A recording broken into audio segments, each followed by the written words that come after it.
جی بسم اللہ الرحمن الرحیم۔ آج حکمران جو ہیں وہ پریشانی کے عالم میں اپنے لیے تو اگر ان کو اصلاحات کرنے کی ضرورت پڑتی ہے تو راتوں رات اسمبلی میں ایسے ایسے بل پاس کر لیے جاتے ہیں کہ ان کا مستقبل جو ہے وہ سنور جائے، لیکن جن کے ووٹوں سے وہ منتخب ہو کر اسمبلی میں پہنچتے ہیں ان کے لیے آپ نے کیا کیا؟ آج آٹے کے حصول کے لیے جس طرح بھگدڑ مچ رہی ہے، عوام ٹوٹ کر آٹے کے حصول کے لیے اپنی جانیں گنوا رہی ہے، زخمی ہو رہی ہیں خواتین، اور حکمران اوپر سے کہہ رہے ہیں کہ بھگدڑ نہ مچے، ضلع انتظامیہ اس کے لیے کوئی لاہے عمل اختیار کرے۔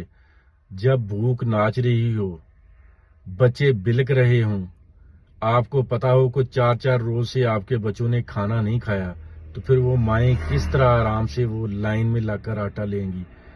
یہ بھوک ہی ہے جو سب کچھ کروا رہی ہے۔ بھوک کی وجہ سے ہی ماں کس طرح جان دے رہی ہے۔ اس ماں کے گھر میں جو کیفیت ہے وہ آپ اگر دیکھ لیں تو شاید آپ کو رات کو نیند نہ آئے۔ حکمرانوں ابھی بھی وقت ہے، سمجھ جاؤ۔ آج جو کچھ بھی ہو رہا ہے، عوام جس طرح آٹے کے لیے بلک بلک کر رو رہی ہے، آپ مفت آٹا دے رہے ہیں تو عوام جس طرح اپنی جانیں دے رہی ہے، آپ کہتے ہیں کہ لائنوں میں لگیں۔